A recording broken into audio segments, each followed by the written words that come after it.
Hello, children. Today we shall continue our class with the teachings of Jesus Christ. Jesus traveled across Palestine region between 30 and 33 years. He preached about God in simple terms based on the 10 commandments of the Old Testament. He preached love, truth, humanity, kindness, and service to poor people. He believed that God is one and He is the creator and father of all living beings or all the living creatures. And God is most merciful. Hence, God has created all the living beings, all are His sons, and thus they are related to each other as brothers. So, develop the feelings of brotherhood. He said, all were equal in the eyes of God.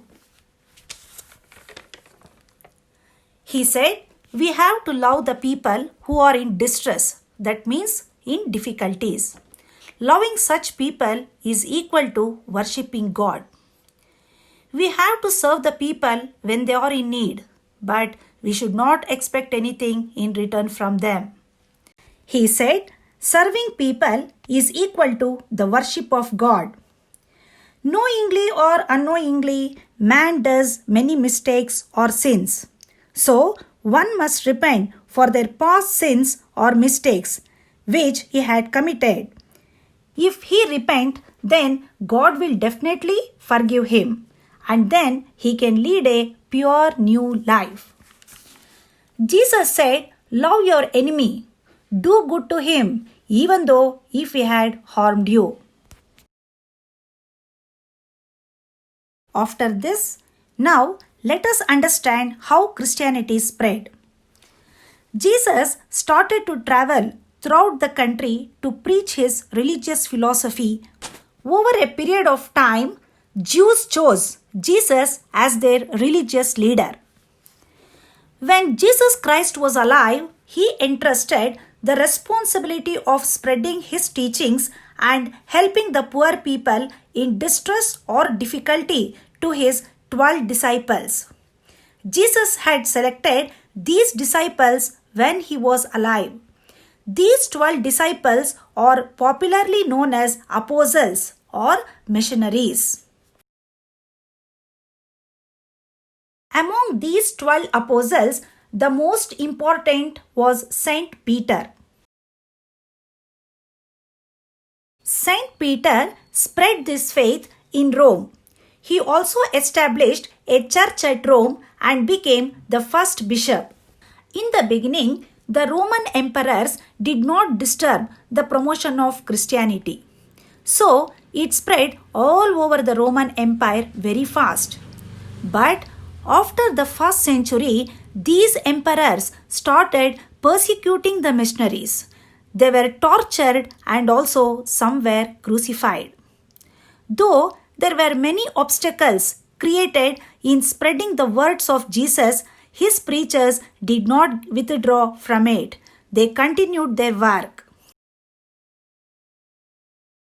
Later, in the 4th century, the Roman Emperor Constantine encouraged Christianity and he himself accepted Christianity in 311 CE.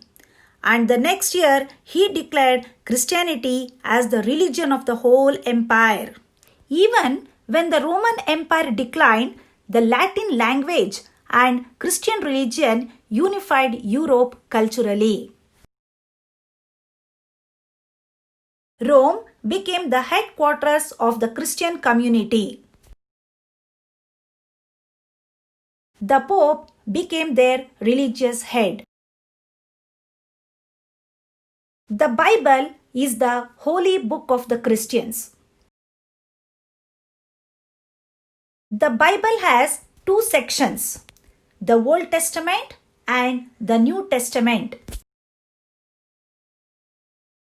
The Old Testament deals with the religious beliefs of the Jews, whereas the New Testament deals with the teachings of Jesus Christ.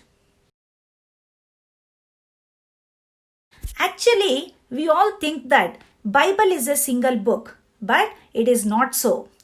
all the books of the Old Testament and the New Testament put together is called as Bible. The Bible consists of 66 books.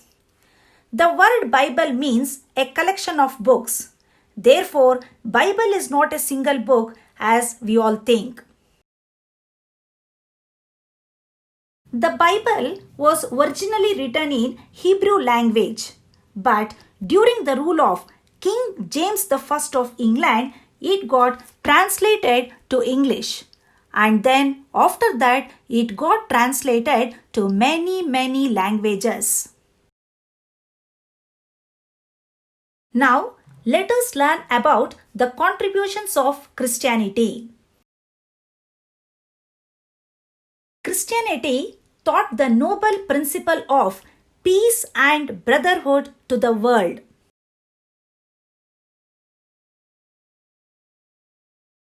The churches and Christian missionaries played a significant role in the growth of education. They established number of educational centers and spread education. The Christian missionaries also played a significant role in providing health services all over the world. The poor, the sick people, the blind and other unfortunate received more care. In the field of architecture, Gothic style was introduced. Many beautiful and magnificent churches were built. Through education, women and the weaker sections got a lot of benefit. This resulted in a lot of developmental changes in the society.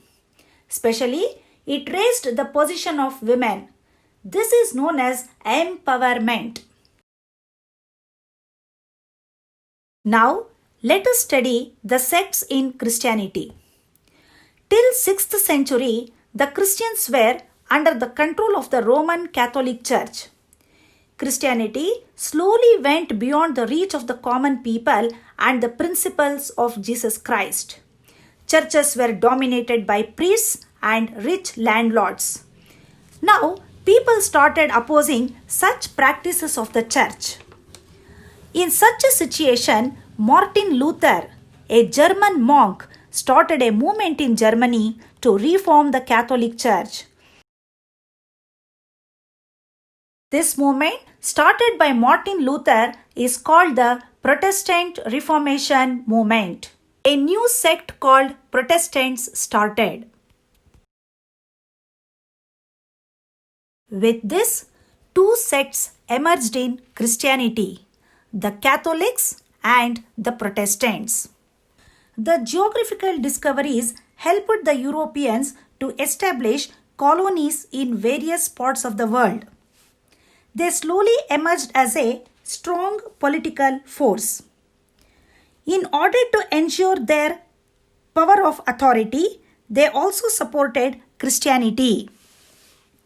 They started converting the people in the colonies to Christianity.